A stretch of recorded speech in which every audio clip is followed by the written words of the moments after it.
What's going on, everybody? Welcome back to the Download Queue, your new favorite place for video game news and discussion. We usually meet around the same time each and every Sunday, 4 p.m. Pacific Standard. Balance backlogs on Twitch and YouTube to discuss what's going on in games, what we're playing, what we're beating, what's happening in the industry. Took a break, and I apologize. That's my fault wholeheartedly last week. Work got in the way, new vehicle stuff got in the way, life happens. But hey, Kyle, I'm cruising around in a pretty nice Jeep now. It's real nice.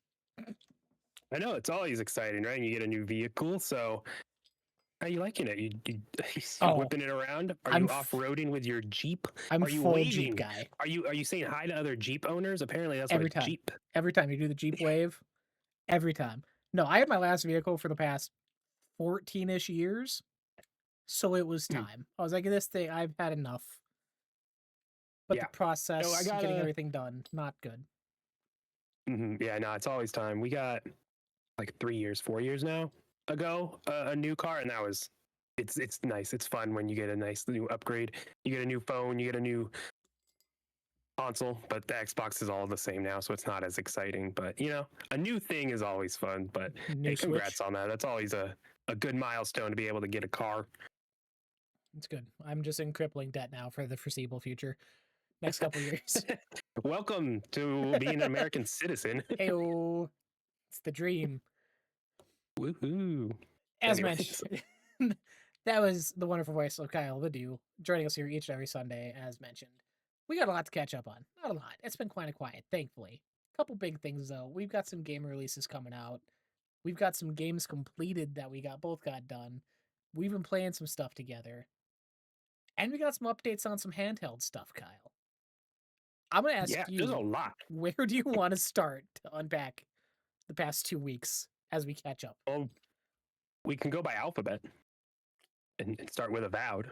Avowed. I'm down with that. Unless you want to start with 2 Point, because I am very, very interested to hear about 2 Point Museum. So you told me to pick, and I gave you two options. Let's do Avowed. I'll save 2 Point because I'm gonna need some reins brought in when I start talking about that because it's gonna be a ramble session. Avowed. Finally Cool. done. Both of us done. You got done Oh, before sick. Okay, I did not know you beat it. Okay, yes, this is yesterday this morning. this is exciting. Yesterday morning. I rolled credits. I went back, wiped up a couple achievements. Was met with the very bad after game setup they have and being locked out of a couple things of content, but credits are done. Avowed's finished after a 6-year long wait since announce, it feels. Yeah, about that, right? Yeah. All right. Well, I loved it. I think Avowed is an exceptional game. Obsidian just clearly knows how to make games within a scope, and I respect that and I love it. Right? Are there shortcomings within Avowed?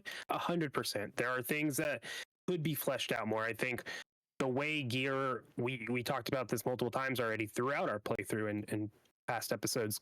The way the gear and weapons and armor works, it just kind of is there. It's pretty basic, straightforward.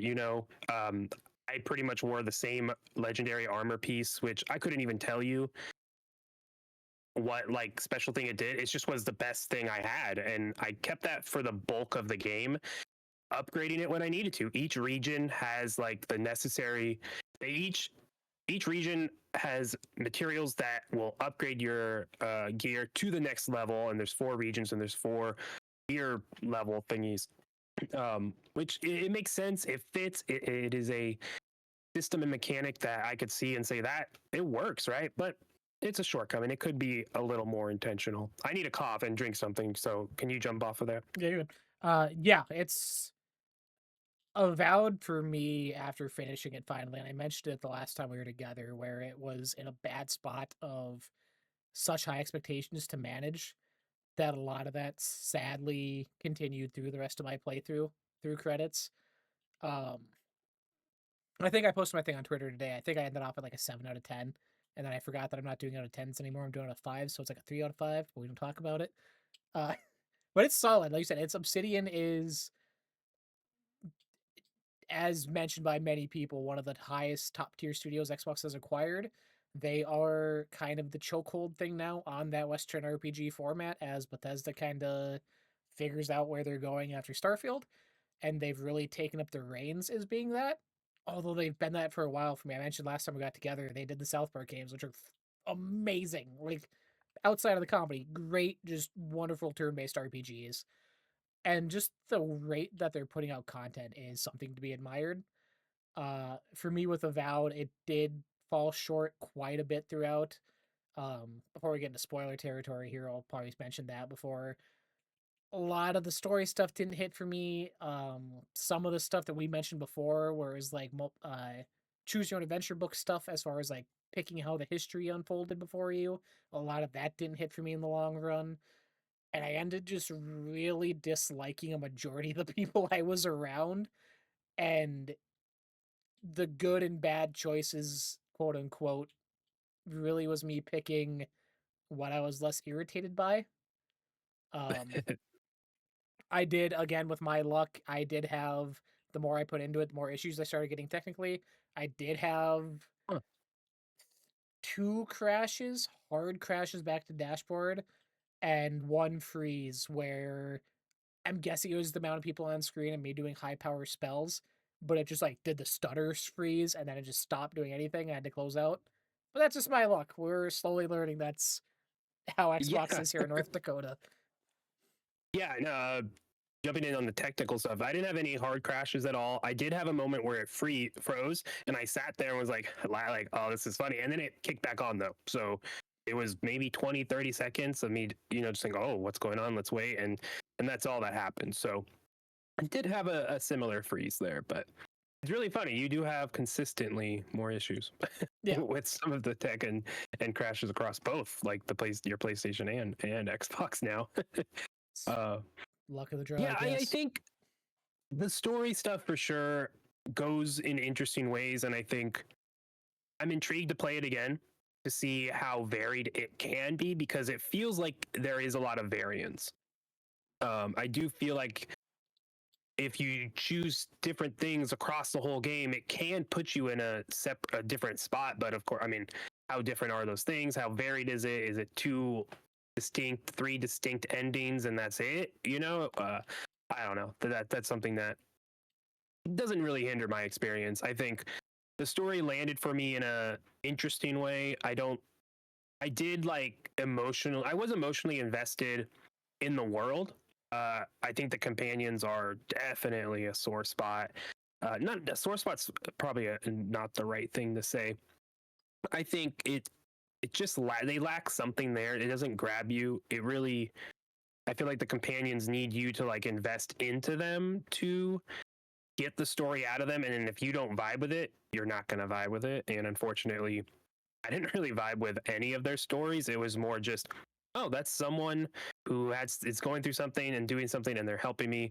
But it, I feel like in other games, you become friends with the companions and everything. And this one, you're colleagues. It seems throughout, even though they do talk about some big stuff. Like I got through the end of Kai, Marius, and Yachtsley's quest line thingy. I think maybe just Marius and Kai, and like they're good, they're decent. I think the writing is good within it, or something just didn't grab me within it. So I don't know.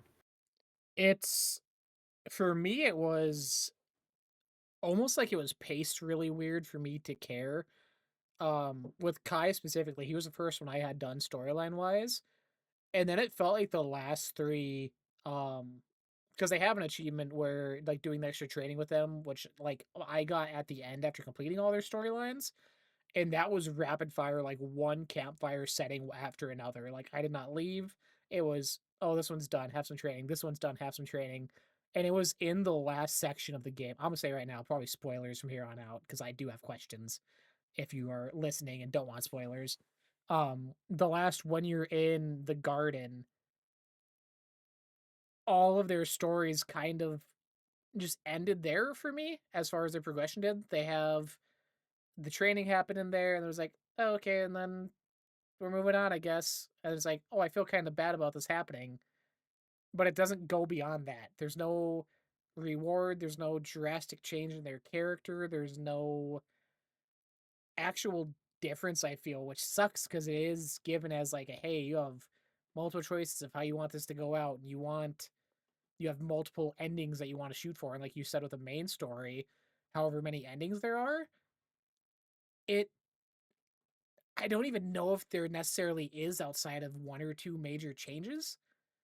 Um, I don't know how you played, but with mine, I screw the Stilgar out, anti them, killed homie like 5 times.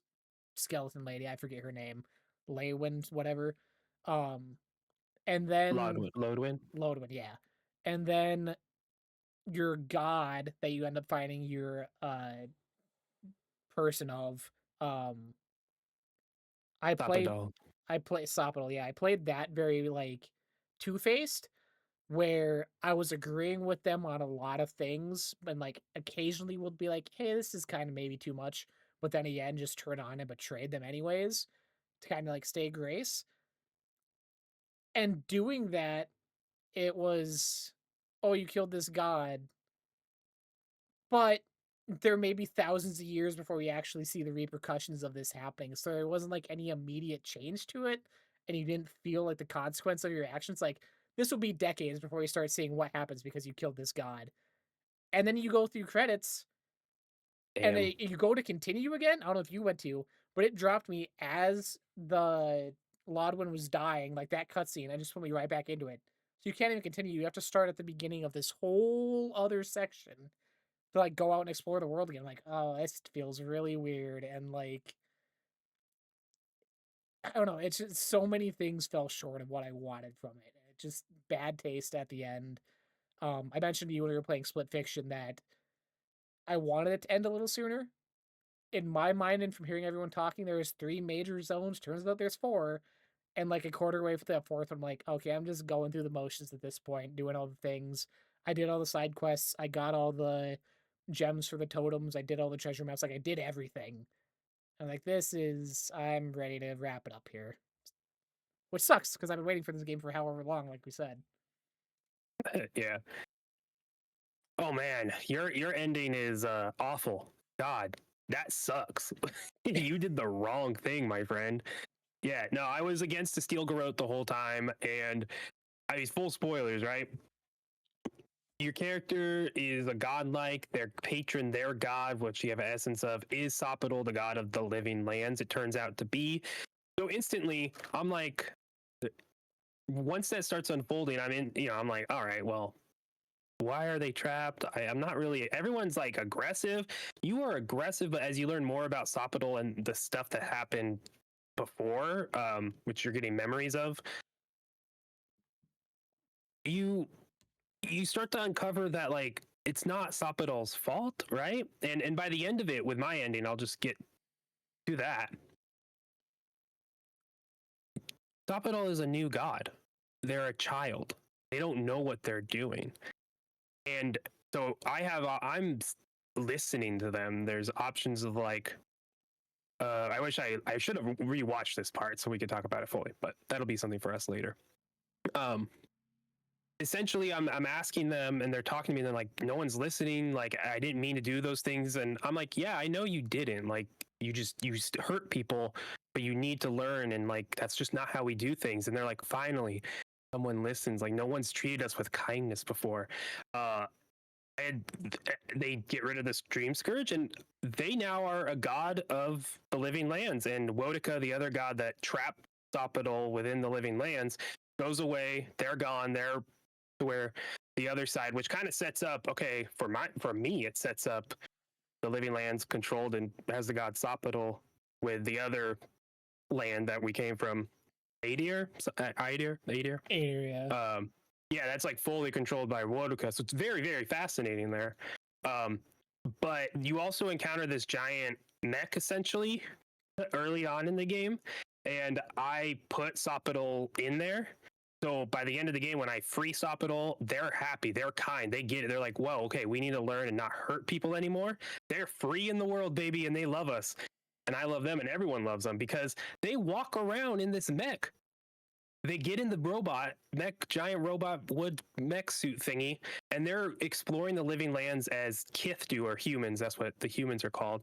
They're exploring the lands as that, and there's like unfortunately these scenes are the animatics, just still images, right?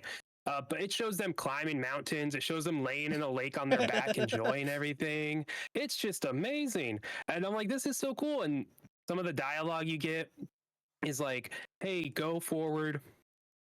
Or like they come back frequently to ask for help with fixing their suit, right? They need help, but they learn over time how to fix it themselves. So they come back less and less and less, but they always come back eventually and they have something to give you or something to talk to you about. And I was like, what? This is so nice. This was just a baby god. This god was baby and just needed to be loved. And now they get to explore a world and not hurt people. Not at all. But just help people and learn. They just didn't know. Instead, this nasty other god, Wodika, came in and just imprisoned them from birth. They were born and like, what am I? And said, in prison, you go prison now. Awful stuff. So hearing your ending, God, That is very, very, wild. very different. And I'm kind of bummed that I spoiled it for you, but I think like the drastic, that makes me, I am excited to go full Empire, full Steel Garrote. We are burning the Living Lands, motherfuckers. Like, brew you everyone. I want to see what that is. It probably will be similar to what you had, but I don't know. Maybe if I help the Steel Garrote, it'd be a little different. Did you We'll have see. But the final battle in the first city, Dawnshore? we go to Dawn Shore. I fought Lodwyn and they died like right away. That was easy as fuck. Yeah, it's like under Oh, and siege the and Living destroyed. Lands. What was that? And it's like under siege, destroyed, like on Yeah, fire. Yeah, okay, yeah. Okay. it ends there. I still get all that. The Living Lands are a united empire, baby. Yeah, I We did that. no one. Where they govern themselves. They came together. All right, sick. That's cool. That final fight, I don't know if you noticed it. I noticed it because I was looting a body or something.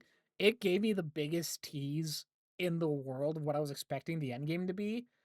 um when you're going through the city right towards the end, if you look off to the left, like over the building scape, the what are they, mage folk, the like kind of pointy thing with the giant claw that like Wodika looks like that she talks to you through, there's a giant one of those like towering over buildings, like attacking whatever's underneath. I'm like, oh, we're gonna go fight this thing. You don't. It's just in the background as like a little thing, like you don't actually see one that big. It's not like a giant major fight. And I don't know if you had it on yours, but going through the garden and every time I fought those, the AI on those was so bugged out for me.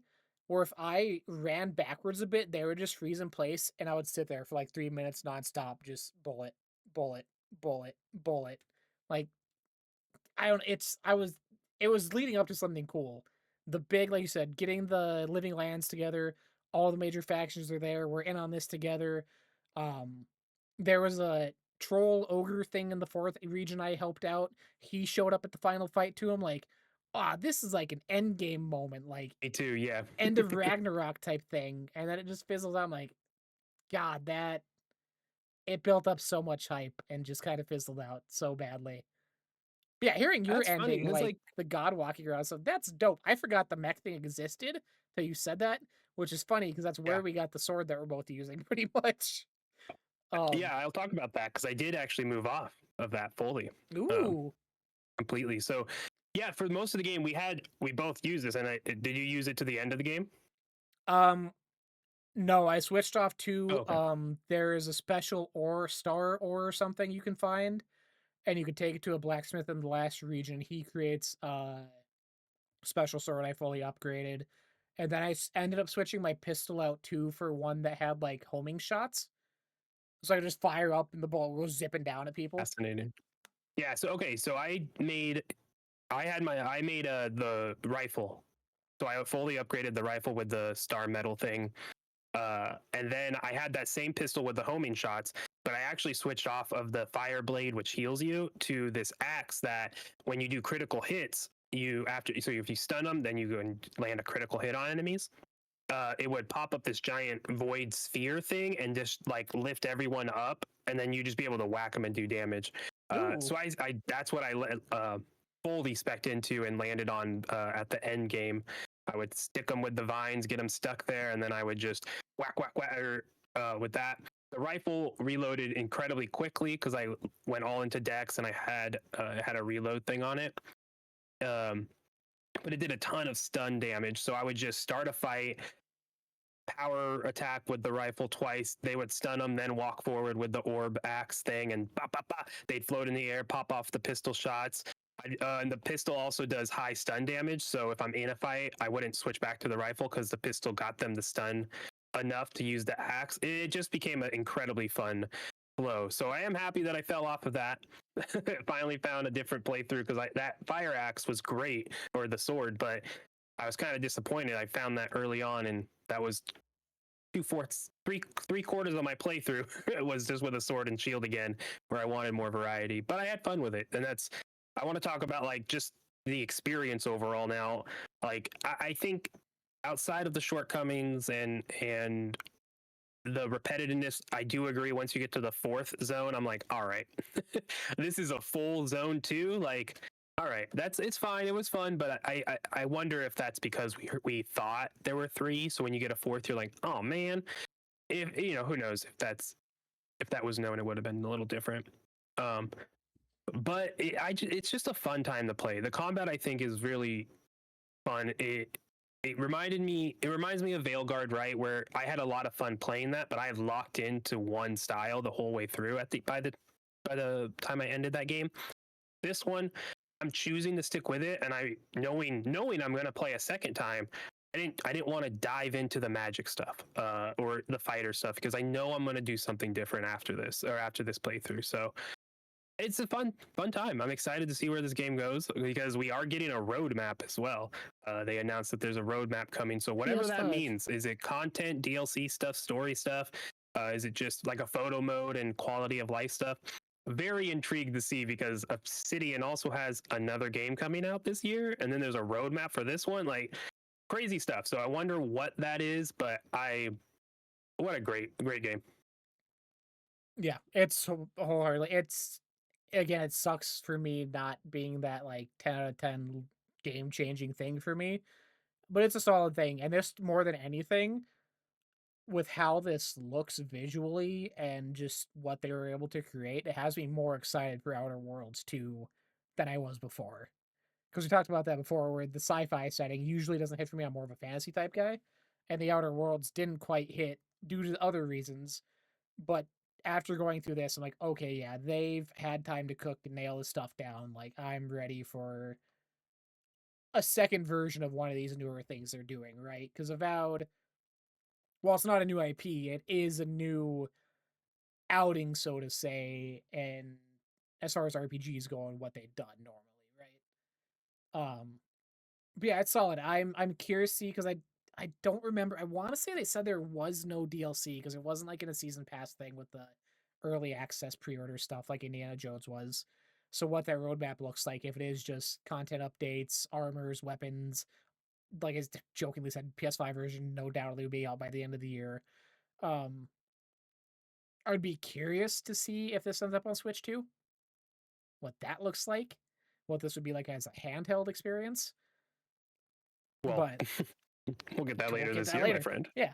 Or Yeah, it right now with a was Steam Deck, you can do that with a Steam Deck. So this is a handheld game right now. yeah, Anything's an Xbox. everything.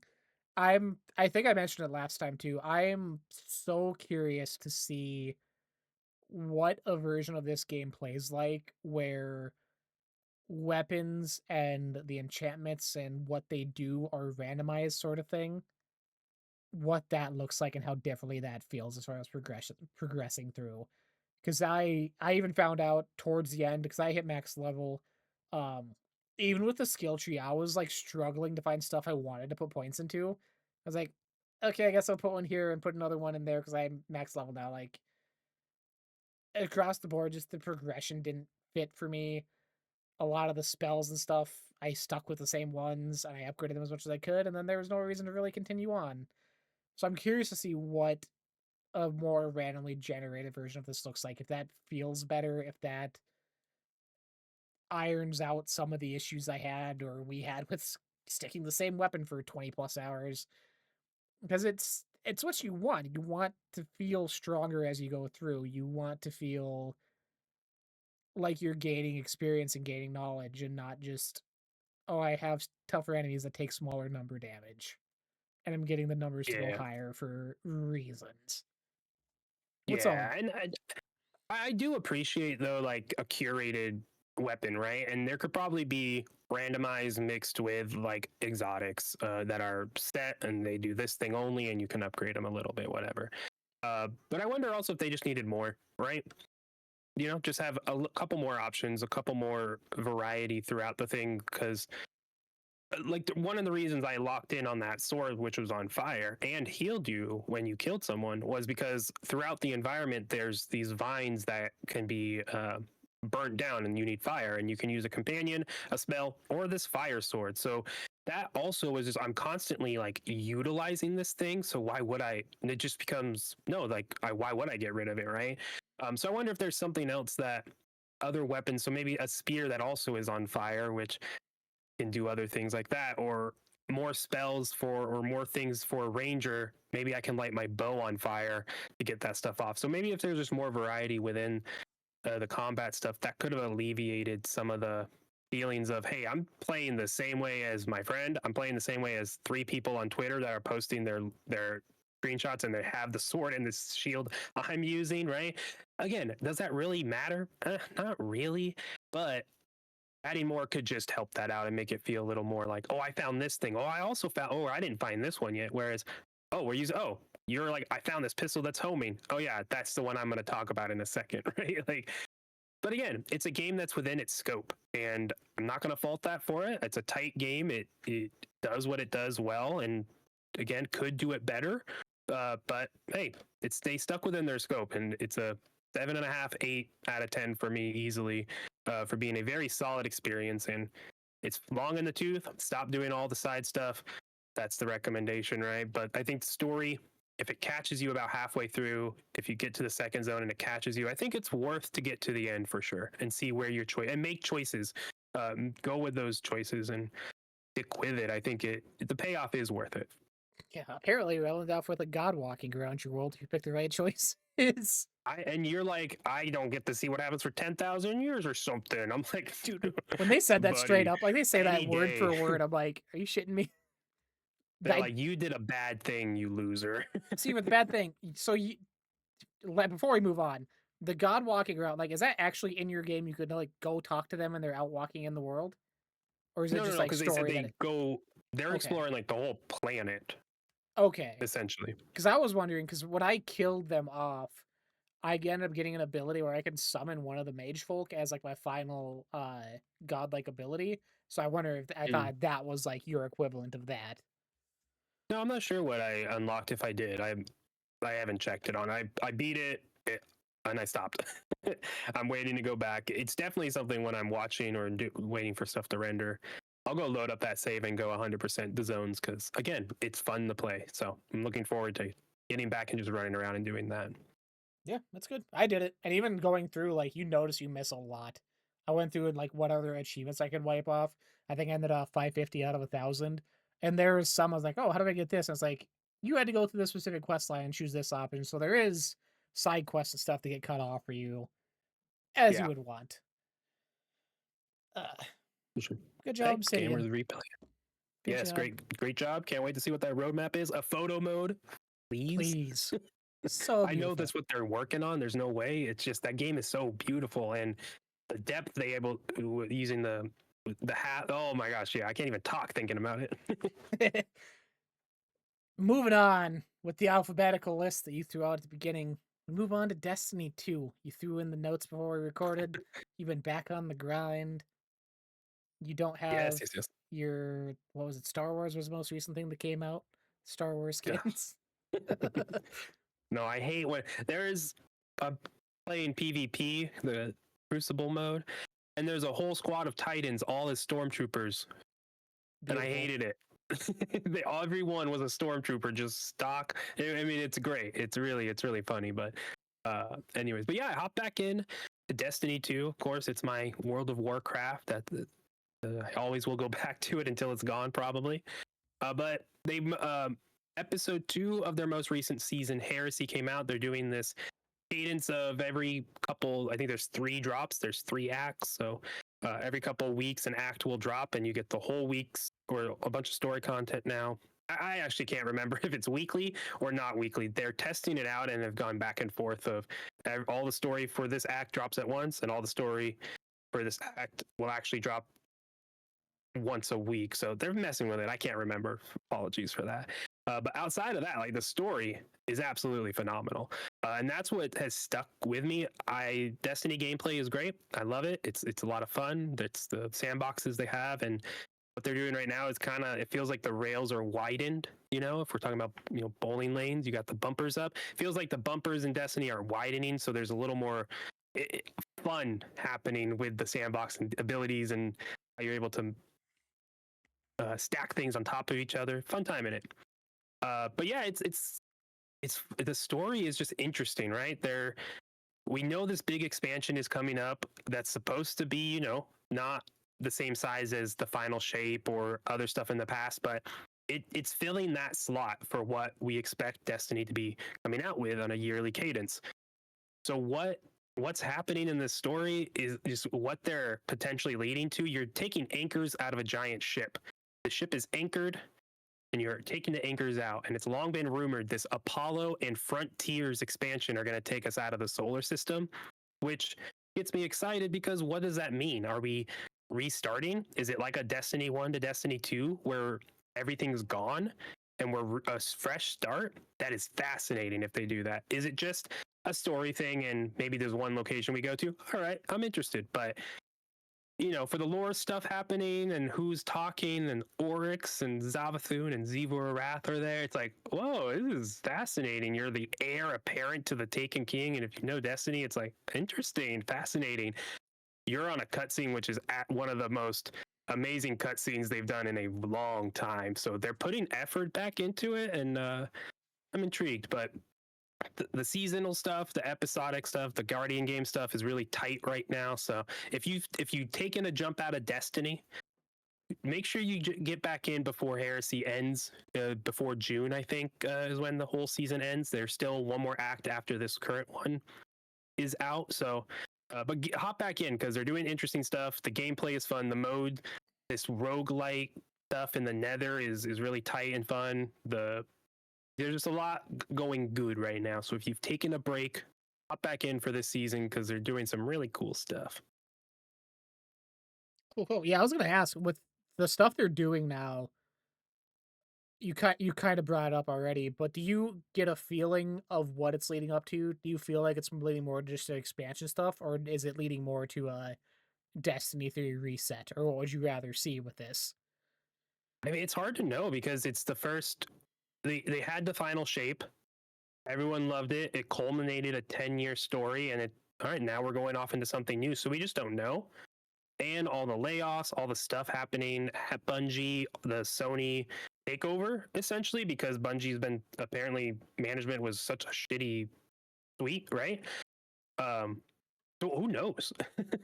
I think the jump from D1 to D2 made sense because they added PC, and I think did it help get more people? Possibly. Does Destiny 2 need an engine upgrade, which would necessitate a new title? Possibly, I maybe, but I don't think it's. I think it's still fine. So I think I'm more. I just don't know what they're. And I mentioned it like story lore stuff. You could be preparing to leave the solar system, which opens up a whole other thing. There's this bigger threat, which has been giving power to the threats you've already have been fighting over the past 10 years. Like that's coming into play. So it's like, what's happening? So I'm more fascinated for. I just don't know. Whenever they reveal it, will be interesting. I expect probably attached to a PlayStation thing that they'll just do their own showcase like they have done. But if they're doing something drastically different, like a Destiny 3 or just like a new title itself, that's gonna necessitate being a part of something bigger, I think. But if they just on a Tuesday say, "Hey, we're doing this next week," all right, it might just be a might just be a smaller update, which they did already tell us. So I might be getting my hopes up for nothing. I wonder if that is if that is a 2025 thing, right? Because it's I mean, it's really up to whoever's doing it, obviously, but you've seen some studios who have been like, "Hey, this is our next year-long plan, how we're doing content." And then halfway through, they're like, "Hey, when this is done, this is like the only year for this. This is the big plan we're moving on to forward," which is kind of what Sea of Thieves did. They went through different release cadences and how they did story stuff, and then like halfway through, they're like, "You're getting 3 more of these," and then we're canning them and doing other things. Like they're very open about where they were transitioning to, Yeah, which I mean, it's curious what they're going to do with it because with how 2025 is right now, and then you look ahead to 2026, 2027. If that is a Destiny 3, you're looking at new hardware gen, you're looking at new just everything across the board and where they're at with Sony right now, how those dominoes fall. It'll be very, very interesting. very interesting for sure. Uh, Got to get their Stormtrooper skins. Nah. Continue, continuing on down the list, we played some Split Fiction this week. The Yes. newest game from Hazelight, uh, obvious Game of the Year winners with It Takes Two a couple years back, also Way Out before. This was announced at the Game Awards in December and came out in March, so very short turnaround. More games do that, please. People say it all the time, but seriously, this was awesome. Um, we started finally. I had looked up. I didn't not spoilers, but we are 2 chapters down fully in our playthrough, going through. Enough to get our toes wet, not enough to do any sort of review preview stuff, but I'm having a time. I'm mixed. I'm in the middle. I mentioned at the end of our first playthrough when we were going through, um, it felt like it took a while to start up, which you didn't feel the same. But as of now, I almost like It Takes Two more so far. This one we've brought up together that it's the story is very, very, very, very, very, very, very bare bones lackluster and a lot to be desired. Um, and it feels like they took a lot of the cool gameplay changes, the gameplay mechanics of It Takes Two, and just threw in as many of them as they could for the sake of having it and for the sake of like wow factor each time you switch to something new, which works to a point. But then I look ahead and I'm like, oh, there's a lot of chapters in this. Like, how long is that gonna hold out for and keep its strength up going? But it's fun. I like the base concept. You're 2 writers brought into some company who the smoke and mirrors of a publishing deal.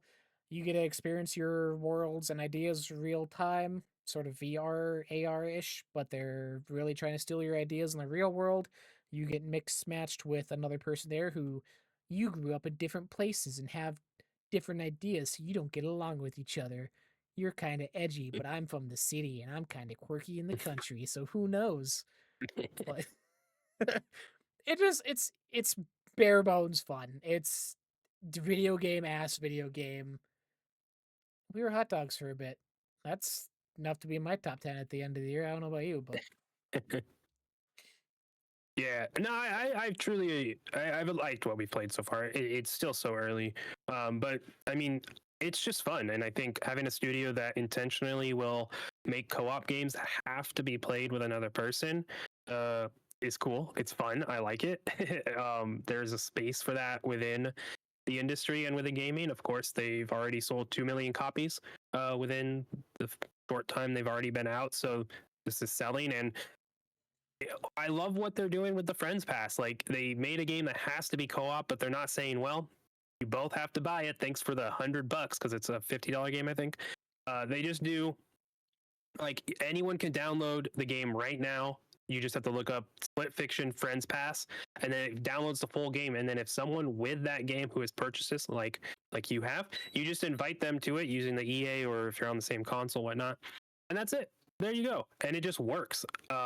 It just worked for us. All of a sudden, we were in the game. It's split screen, so I'm seeing what you're doing on the screen at the same time. We had some internet issues, so we were rubber banding for each other at times, which is a good thing.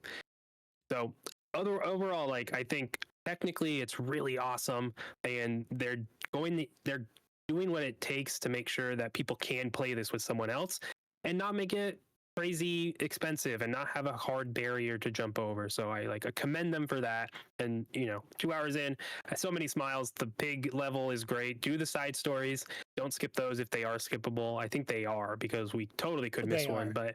But yeah, so make sure if you see stuff, go try them out because they're goofy, fun, and such. Agree, the story is kind of all right. I think It Takes Two has a way stronger premise at the beginning, of course. Parents who are fighting, maybe on the way to a divorce. I kind of forget that premise, and they have a kid. Boom. Now work together, right? It. Just makes sense, right? This one, I think the story is gonna. It feels like the story of these two women that we're playing as will unfold more over the game, and if that lands, we'll see. But it definitely is like blah blah blah blah blah. Now play, blah blah blah play. I get disappointed. I'm like, oh, we gotta listen now, which is unfortunate, but it's just how I feel. Yeah, which is fair, right? It's interesting having when because a lot of stuff we play similar games overall, but every now and then we have something like this, or we have something like Two Point Museum, which comes up next, where playing it, and when you come back and want to talk about it or review it, or how you talk about your not city skylines or uh manor lords, you got to come at it at a different approach and really think about the parts you're enjoying and what actually really matters to you as a player. I feel where some things may not hit for other people, but other people that's fine. It doesn't mean as much. Like the story with you, it's whatever. Um, but it really makes you think harder about the experience you're having, how you view it, how you critique it, where it falls at the grand scheme of things at the end of the year. If you do stuff like that, it's just a different way to approach games, which is cool. Like games are art, games are fun, games are emotional. They can be all these different things, but so drastically taking yourself from Avowed to that, I was like, this is really weird. It's fun. It's a game as game, but you gotta kind of sit back and reevaluate the situation you're playing in, I guess, for me. But That makes sense. I hear you on that. it's good. We'll get some more time in. Looking ahead, after I looked at the chapters, we have to do quite a few sessions, my boy. Okay. Well, I have 5 thumbnails. Hopefully that's enough. Nice. Perfect.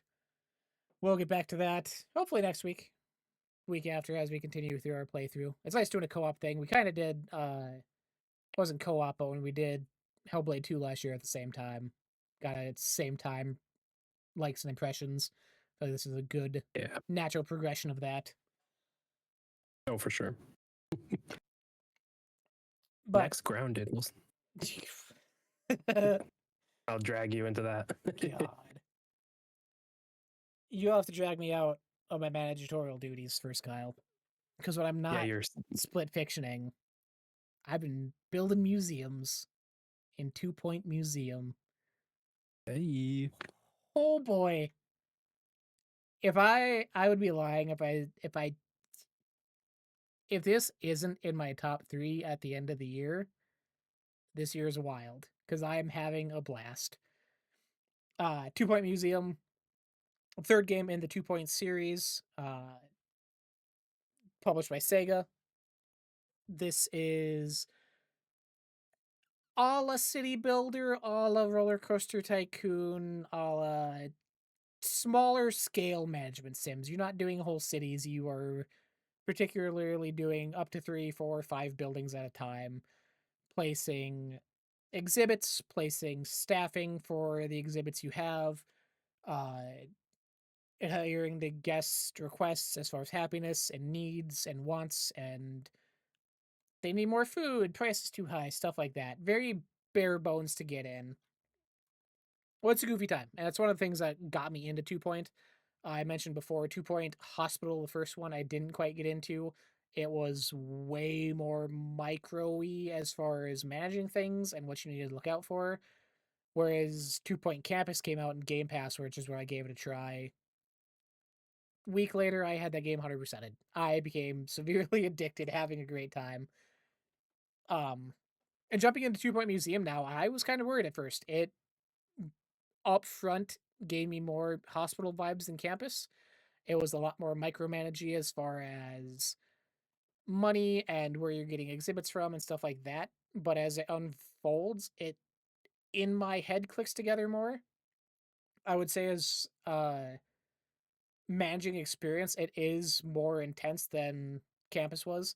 This campus was very much here's your new school, here's your theme for it, whether it be night school, wizard school, astronaut school, and you stick with that until you're ready to move on to the next one. Where this one, you are jumping back and forth between multiple museums at the same time. Whereas the first one's basic fossils, dinosaur fossils, ancient history stuff. Then you go to either an aquarium one where you're out getting different types of fish, or a haunted mansion where you're literally collecting ghosts and building them little apartments essentially. But then it unfolds to, oh, I have spooky dinosaur bones or like a caveman spirit you need to bring in from the haunted museum to your other museum, or just a lot of cross progression like that. So it's a lot of jumping between multiples, like I said, which can feel overbearing at times.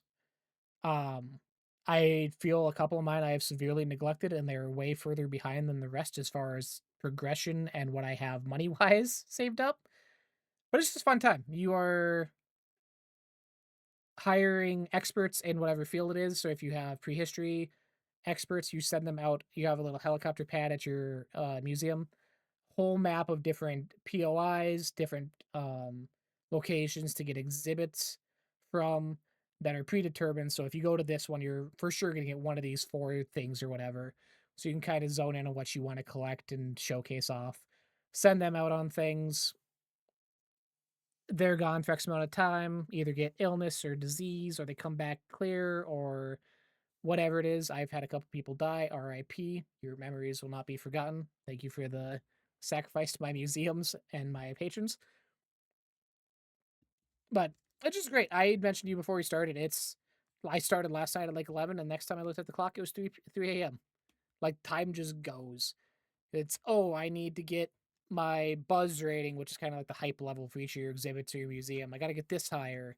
But to get that, I need to get a janitor to level 6 to take on this expedition to open up this new part of the map. But to do that, I need to get this certain fish from this other tropical museum and bring it on over. And just so many different pieces going. It's your head's constantly spinning a million miles a second. Um, Background music is fantastic.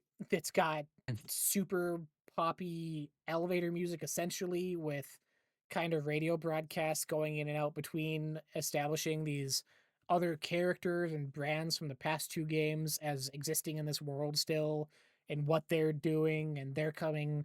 um the president of one of the schools from the second game is coming to visit your museum in a month and he likes this specific type of thing, so bring those in. So it adds a cohesive 2 point world essentially, which is a weird thing to say because you don't actually really get to know any of these people. They're just walking about and they get hit over the head by a plant that has a hammer as a uh, antenna. It's just weird, goofy shit.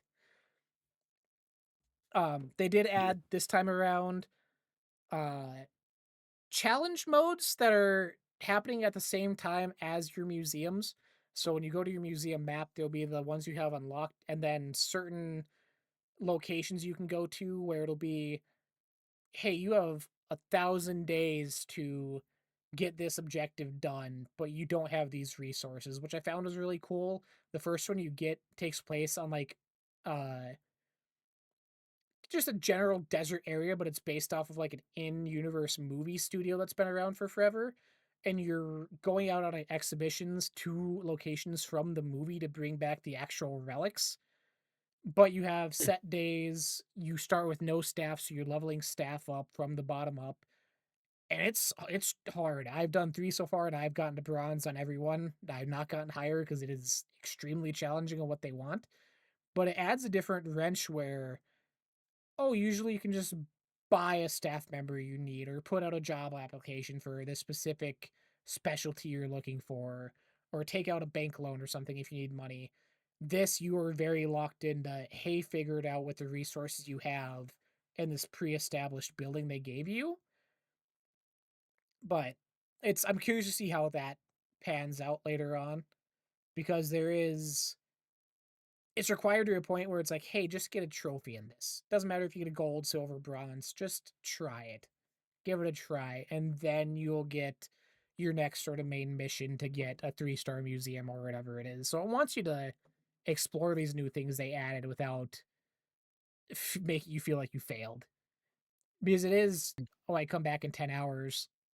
I've got a bunch of stuff in my other ones, but I can't bring any of that over here." So it's very contained kind of micro experiences within that I've spent a lot more time in than I thought I was going to originally.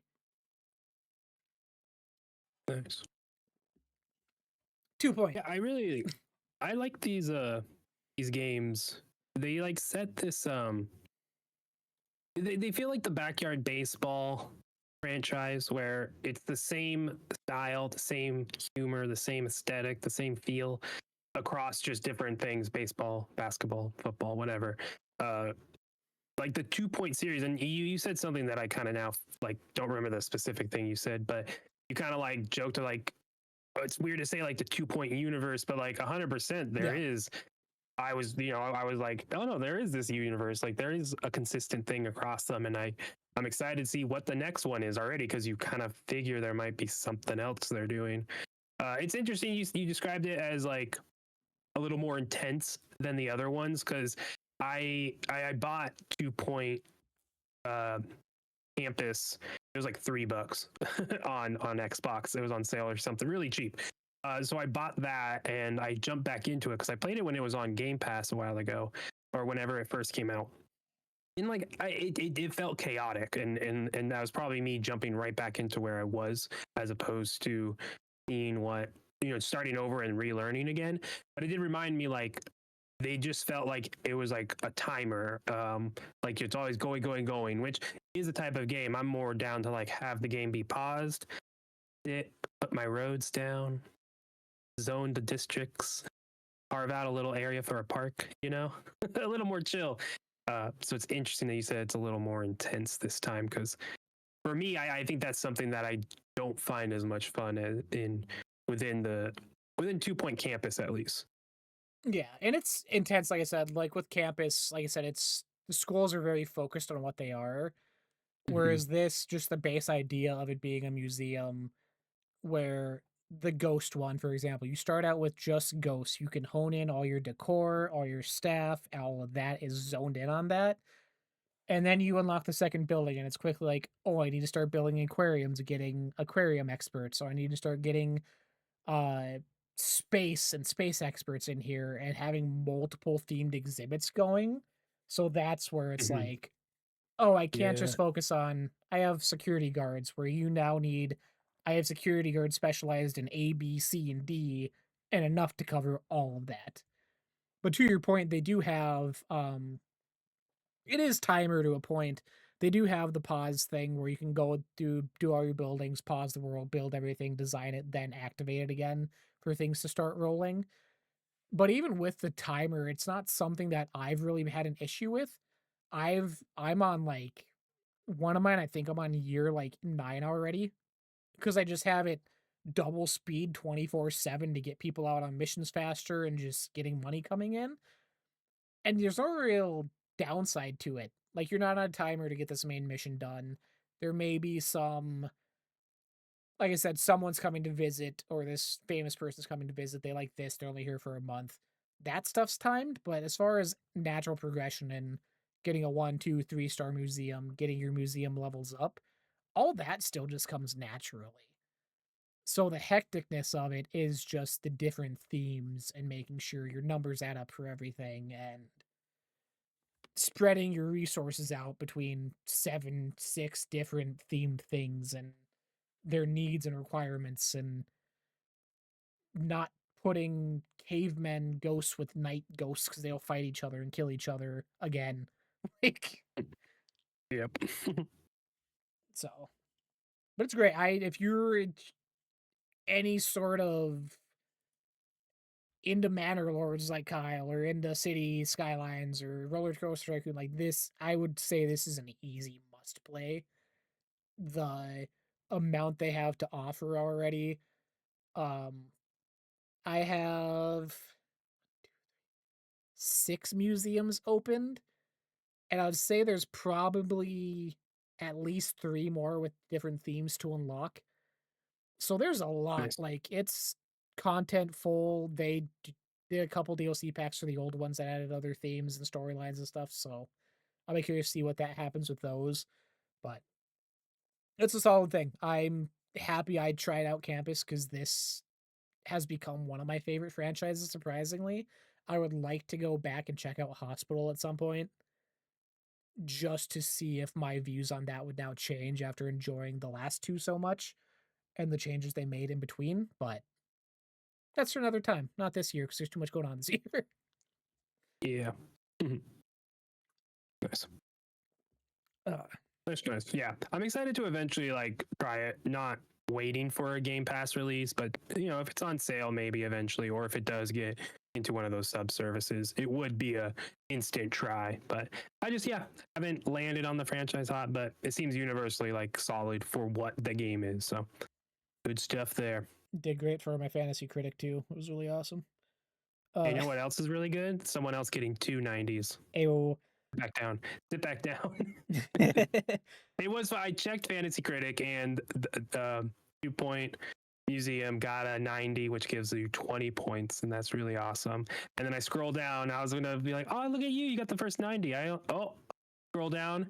Both my games went up 1 point, which puts them both at 90. And I was like, "Yay!" Yeah. Yeah, I'm surprised because I thought about this playing 2 Point. I'm like,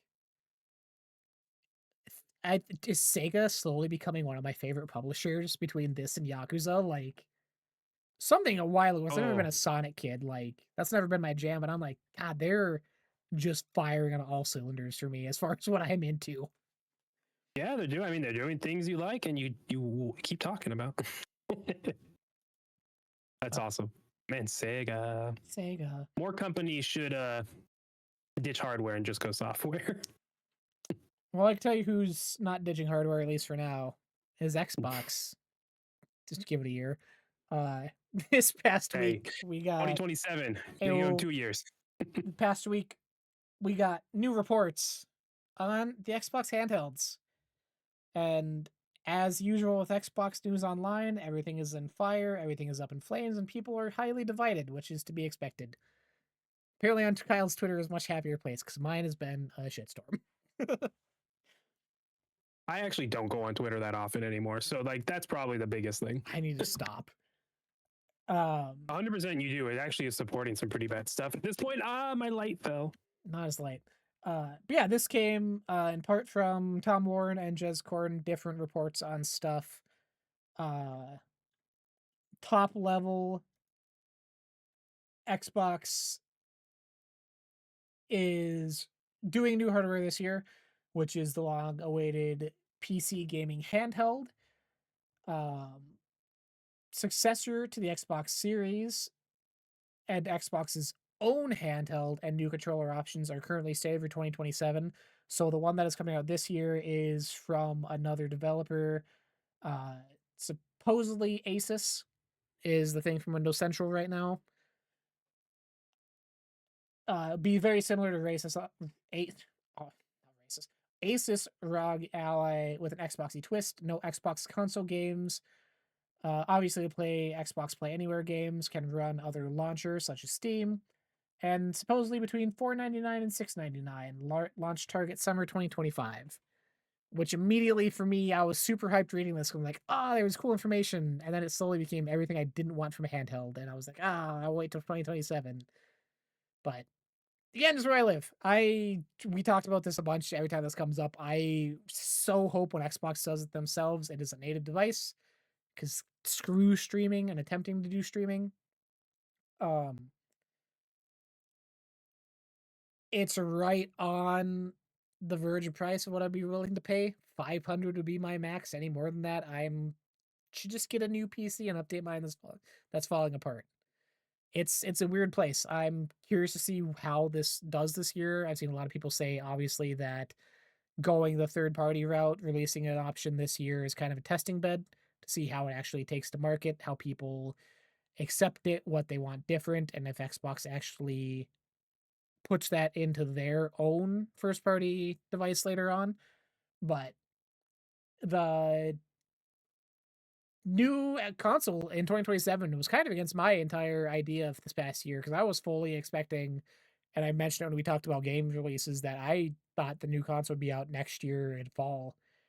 Because as far as we know, PS6 is set for 2027. Um, I was wholeheartedly expecting them to do a year early release like they did with 360 and get it kind of ahead of the curve and get stuff out there. But it's coming 2027. We got a little bit longer to wait, which is good with my wallet because we got Switch 2 to buy this year, baby. Yeah, and that's probably part of the conversation. I bet coming out early or later definitely can hurt you, right? If you're jumping ahead of PlayStation's rumored console, it makes sense that they're the same year, and honestly, the time frame makes sense given kind of everything that's going on in the world. So yeah, this makes sense to me. Uh, the handheld, going back to that, it's becoming more and more clear, obviously, what Microsoft's strategy is, right? The Xbox software, the UI stuff, PC, Game Pass, of course, Windows, whatever, like that is kind of fair game. If you're willing to pay fee and you're willing to work with us, you're probably going to be able to make something for us, right? Whether that be just handhelds or eventually that's a console made by a third party person, right? Because if I can plug in this Asus handheld into a TV and isn't that just like a portable X, right? So they're already doing it, right? Uh, it it's interesting that like what would a Microsoft handheld be? Like, what is the features that are going to separate it to justify, hey, I need to buy the Microsoft one as opposed to a third party one? Because this Lenovo one, the Asus one that are already out, and this new one, just because it has an Xbox button and it's branded like it, is it still going to be able to offload Steam, sideload Steam? Am I going to be able to like Steam games and then that opens up a whole? Is it still a PC? I guess is what I'm saying first and foremost. That's awesome, right? But is the Xbox handheld going to be that? I don't know. Is this a way to get around having Sony be like, hey, hold on, having third party make the stuff that can do everything, but an Xbox handheld won't? What are the features? Like, will console Game Pass not be on this handheld? Is it only going to be PC Game Pass on the handheld that's coming out in 2025? That seems odd. But again, it does actually then make sense how they're split as of right now, especially with rumors that Xbox wants that to kind of not be a thing anymore and have it be one unified thing. Everything is built like a PC, right? Game wise. I know I went on a weird rant there. I apologize for that being hard to grasp.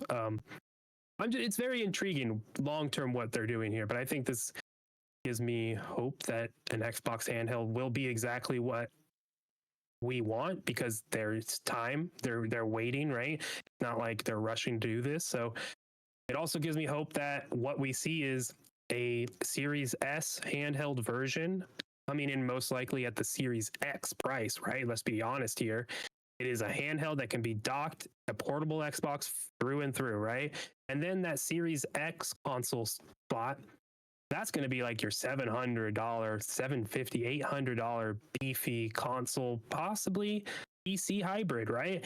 I think Microsoft and Xbox can really do something crazy and have their next Xbox be both PC and console. And it is up to the user to just go in the settings and boop, turn it on. Is it unreversible? I don't know, software, whatever, figure it out.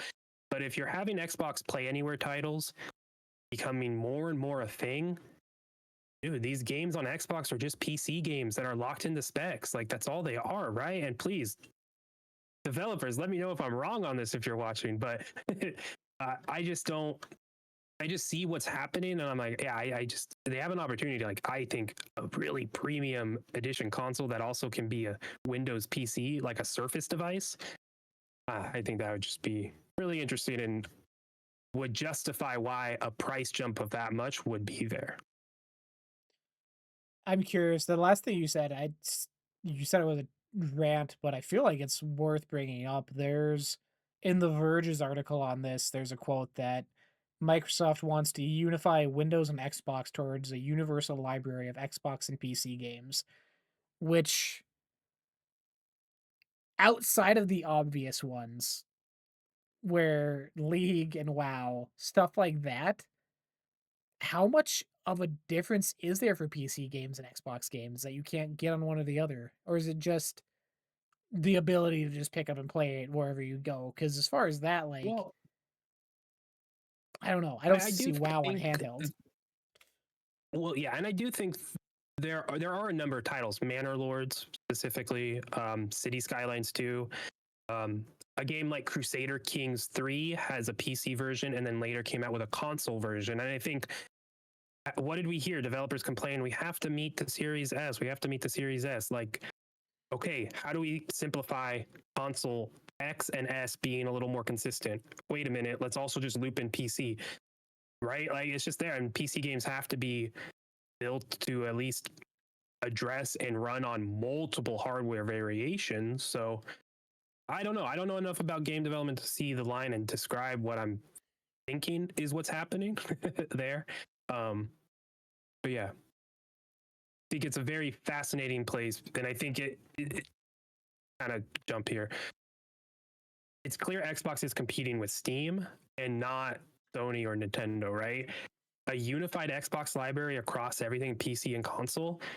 Dude, that's what Steam is doing, right? Like I can log on my laptop and download Baldur's Gate 3 from my Steam account and I can go to another PC and just do that. And like you can do that kind of with Xbox, but imagine, yeah, the next Halo game is anywhere you want, right? And it's a console game, right?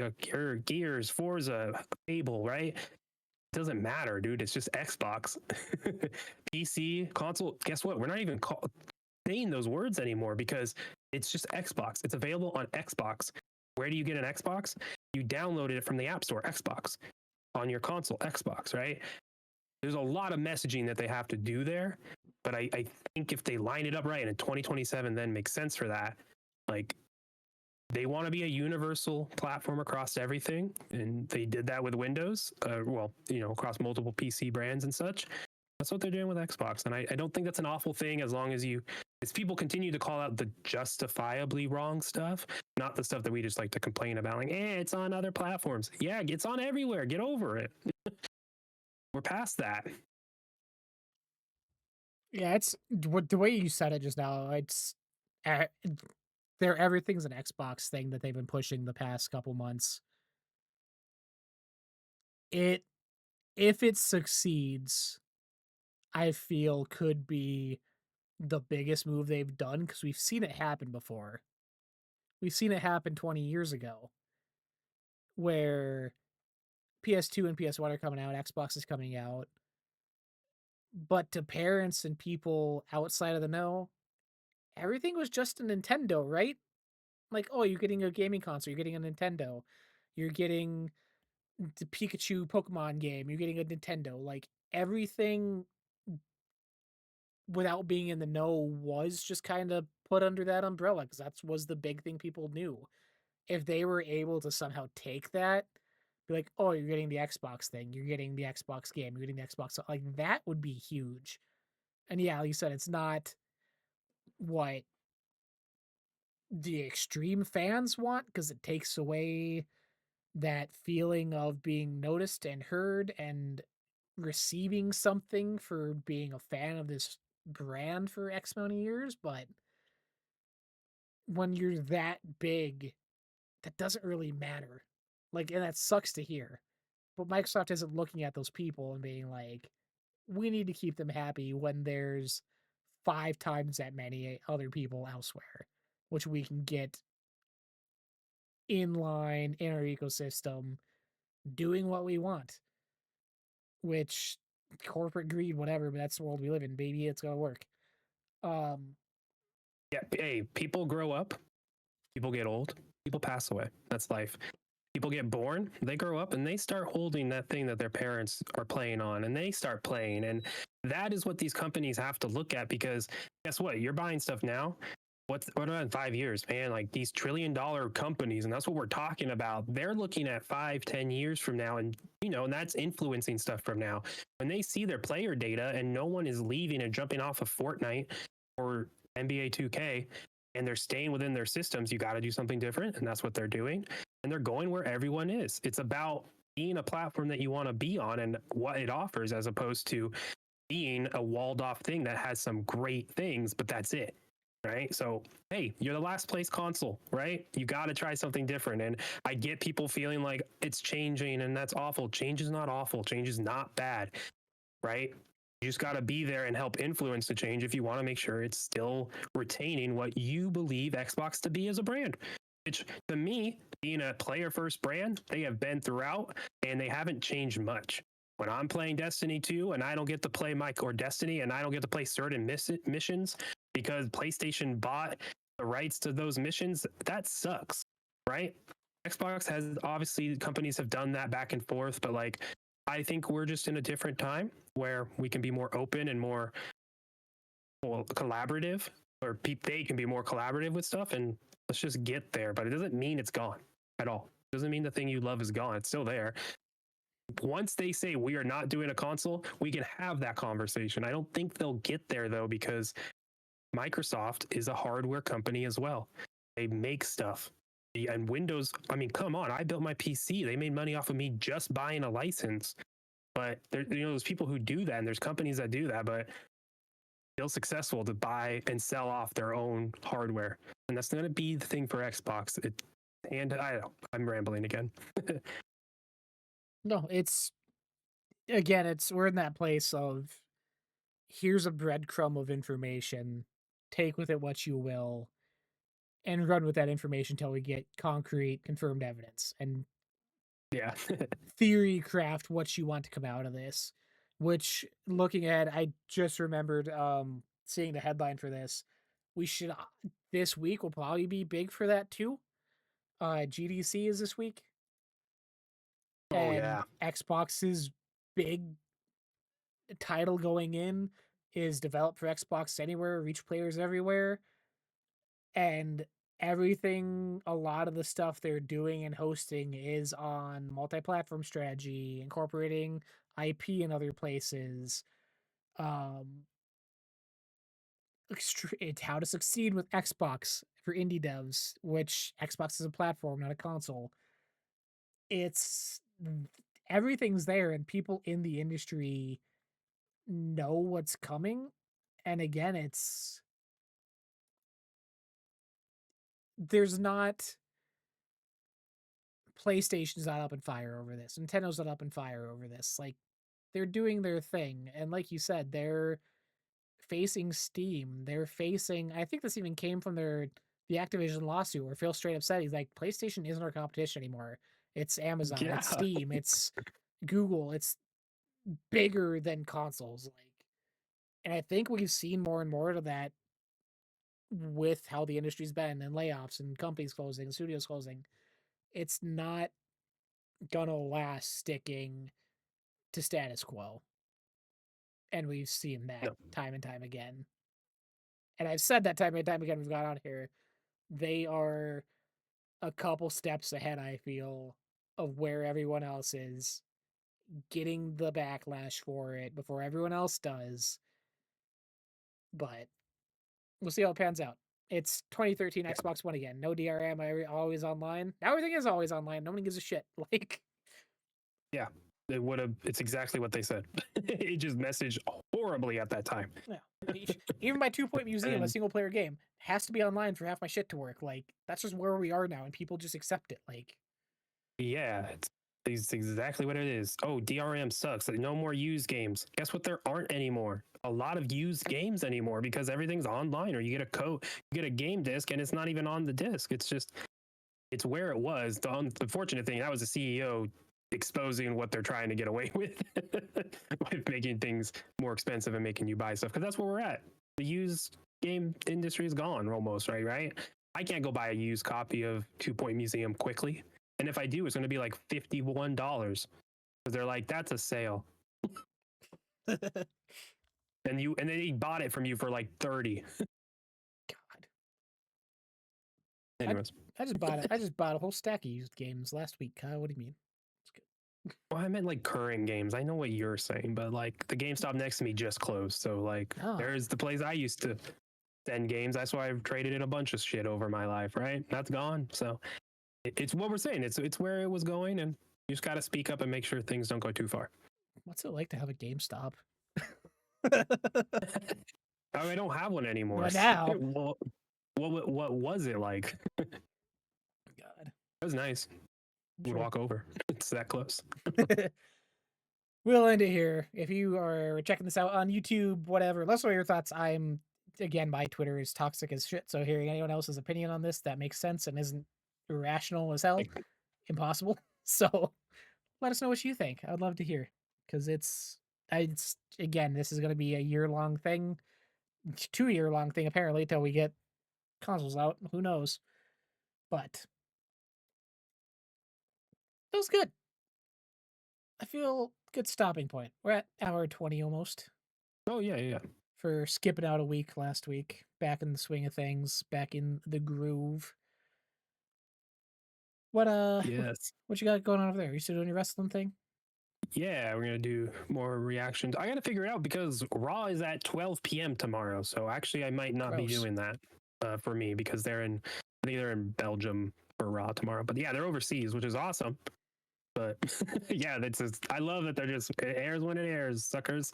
It sucks that SmackDown's on USA though. I can't watch it early. Hate America with their lit. Gotta buy like 3 things to watch all the wrestling stuff. You're not in America, you buy one thing, you get it all. Ridiculous. Ridiculous. Anyways, I also will stream later this week. We'll figure out the exact day and post that. But we gotta play more Split Fiction to get through that because I want to see what else is going on with it. Yeah. Yeah, pretty much just Split Fiction this week. Like I said, getting back into the swing of things for me. Getting back on a regular schedule. Still got some real life stuff I gotta get squared away before hard committing to things, but exciting times. Again, we got GDC coming up this week for some real nerdy stuff. Week after that be a normal show, but 3 days after that week, Kyle, is our big Nintendo Switch 2 presentation. Oh We are two yes! weeks away from Wow, the big reveal, so excited for that. Excited for what comes after that, and that's I love also my in April Switch. when we start getting the rest of the game. South of Midnight's coming right around the corner. Doom's around the corner. Like we're in the swing of things. I'm excited. Oh yeah, this is the breath. This Yeah, is the breath Xbox has given me as a Game Pass subscriber. Because yeah, it was crazy for a little bit. And it's gonna get crazy again. It's like every month or something. yeah. Good Enjoy it while job. you can. Good job, Xbox. But with that, we'll be back next week. Oh, you disappeared. We'll be back next week. Same time, same Yeah. place. Twitch.tv/Badlands Backlogs. This will be uploaded Monday morning. YouTube, Spotify, Amazon Music, Apple Podcasts, all the good places. Drop us a like, follow, comment, share there. Let us know your thoughts. Give us a rating. Every little bit helps. We will catch you all next week.